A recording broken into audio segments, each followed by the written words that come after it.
पहलगाम हमले के बाद भारत ने पाकिस्तान को कड़ा संदेश दे दिया था। रक्षा मंत्री राजनाथ सिंह ने पाकिस्तान के परमाणु हथियार की सुरक्षा पर सवाल उठाए। उन्होंने इन हथियारों की निगरानी करने का आग्रह किया। इसी मुद्दे पर बात करेंगे कि राजनाथ सिंह ने पाकिस्तान के हाथ में परमाणु हथियार पर क्या कहा। भारत पाकिस्तान की सीज फायर को लेकर फिर पलट गए ट्रंप।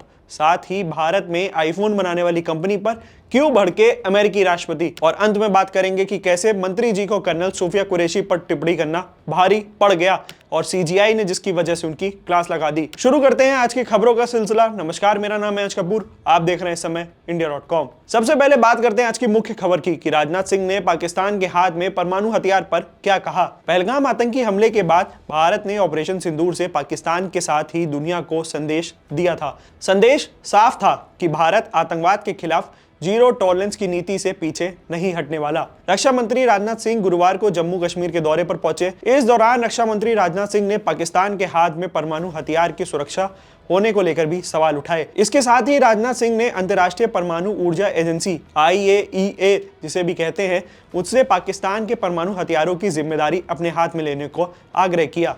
भारत की तरफ से यह बात ऐसे समय में कही गई जब कुछ ही दिनों पहले परमाणु हथियार संपन्न दोनों पड़ोसी देश में लगभग 3 दशकों में सबसे खराब सैन्य संघर्ष को समाप्त किया गया।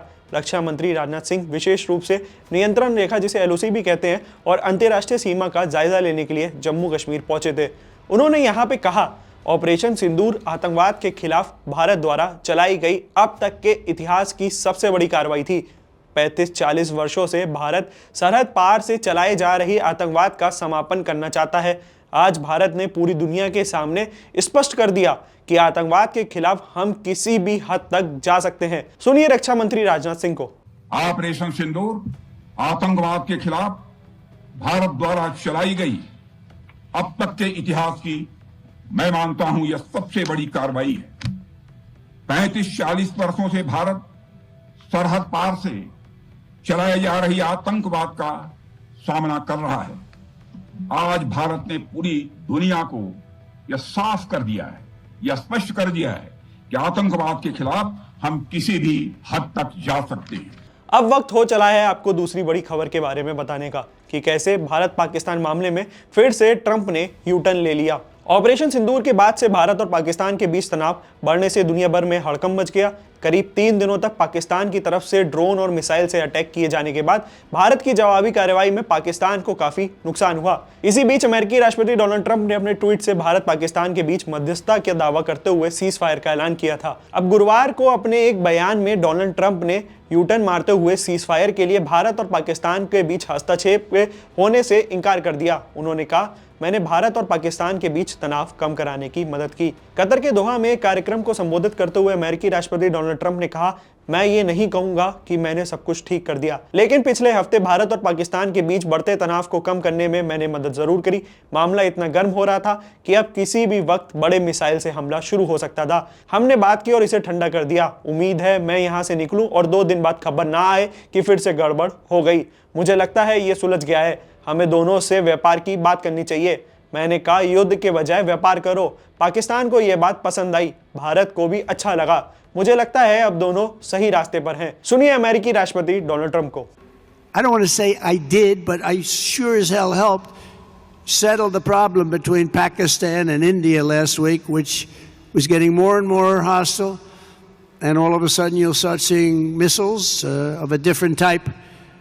And we got it settled. I hope I don't walk out of here and 2 days later find out that it's not settled, but I think it is settled. And we talked to them about trade. Let's do trade instead of do war.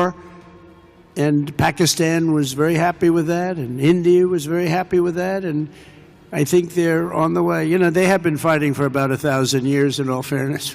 So I said, you know, I could settle that up. I can settle anything. Let me settle it up. Let's get them all together. How long have you been fighting? About 1,000 years. Oh, that's a lot. I'm not sure about that. I'm not sure about settling. That's a tough one. They've been fighting for a long time. अब अगली खबर की बात करते हैं जो फिर Trump से जुड़ी है। अमेरिकी राष्ट्रपति डोनाल्ड ट्रंप ने एप्पल के टिम कुक से भारत में बन रहे प्लांट को बंद करने को कहा। आईफोन बनाने वाली यह कंपनी भारत में बड़े पैमाने पर उत्पादन करना चाहती थी, लेकिन ट्रंप कंपनी की चीन से बाहर उत्पादन बढ़ाने की योजना से खुश नहीं थे। अमेरिकी राष्ट्रपति के इस बयान से एप्पल की योजना में रुकावट आ सकती है। एप्पल चाहता है कि अगले साल के अंत तक ज्यादातर आईफोन भारत में बने, इससे चीन पर निर्भरता कम हो जाएगी। अभी एप्पल ज्यादातर आईफोन चीन में बनाता है और अमेरिका में कोई भी स्मार्टफोन नहीं बनता। ट्रंप ने कतर यात्रा में एप्पल के सीईओ टिम कुक से इस बारे में बात की। उन्होंने कहा, कल टिम कुक के साथ मेरी थोड़ी समस्या हुई। कुक भारत में प्लांट बनाने को कह रहे हैं और मैं नहीं चाहता कि एप्पल भारत में प्लांट बनाए। ट्रंप ने दावा किया कि इस बातचीत के बाद एप्पल अब अमेरिका में अपना उत्पादन बढ़ाएगा। ट्रंप ने साफ कहा कि हमें भारत में प्लांट बनाने में कोई दिलचस्पी नहीं है, भारत अपना ख्याल रख सकता है। अमेरिकी राष्ट्रपति ने कहा कि भारत में दूसरे देशों से आने वाले सामान पर बहुत ज्यादा टैक्स लगाया जाता है, इसलिए अमेरिकी सामान को भारत में बेचना मुश्किल है। भारत दुनिया का सबसे ज्यादा आबादी वाला देश है। हालांकि ट्रंप ने यह भी कहा कि भारत ने अमेरिकी सामान पर टैक्स कम करने की प्रस्ताव भी दिया था। भारत चाहता है कि आयात करें पर एक समझौता हो जाए। अब वक्त हो चला है आपको बताने का आखिरी बड़ी खबर का। कर्नल सोफिया कुरैशी को लेकर आपत्तिजनक टिप्पणी करने वाले मध्य प्रदेश के मंत्री विजय शाह के खिलाफ बुधवार की रात केस दर्ज कर दिया गया। मध्य प्रदेश हाईकोर्ट ने कर्नल कुरैशी पर आपत्तिजनक टिप्पणी के मामले में खुद संज्ञान लिया और राज्य के पुलिस महानिदेशक को मंत्री के खिलाफ प्राथमिकता केस दर्ज करने का आदेश दिया। अब सवाल है कि आखिर किन किन धाराओं में केस दर्ज किया गया और विजय शाह को कितने साल की सजा हो सकती है। दरअसल हाईकोर्ट के आदेश के बाद मध्य प्रदेश के मंत्री विजय शाह पर एफआईआर दर्ज हुई। उनके ऊपर राजद्रोह यानी देशद्रोह का मुकदमा दर्ज हुआ। इंदौर में कर्नल सोफिया कुरैशी को लेकर दिए गए विवादित बयान के बाद उनके खिलाफ बीएनएस की धारा 192, 196 1B और 197 1C में केस दर्ज हुआ है। इतना ही नहीं, मंत्री विजय शाह ने मध्य प्रदेश हाईकोर्ट के आदेश के खिलाफ सुप्रीम कोर्ट का भी रुख किया था। इस मामले पर जल्द सुनवाई की मांग भी की थी। सुप्रीम कोर्ट ने आज याचिका स्वीकार करते हुए विजय शाह को फटकार लगाई। सीजीआर BR गवई ने कहा, यह किस तरह का बयान है? यह संवैधानिक पद पर असीम व्यक्ति हैं, उन्हें जिम्मेदारी का एहसास होना चाहिए। देश के मौजूदा हालात को देखते हुए उन्हें ज्यादा जिम्मेदार होना चाहिए, जिम्मेदारी का एहसास दिखाना चाहिए। इस मामले पर सुप्रीम कोर्ट शुक्रवार को सुनवाई करेगा।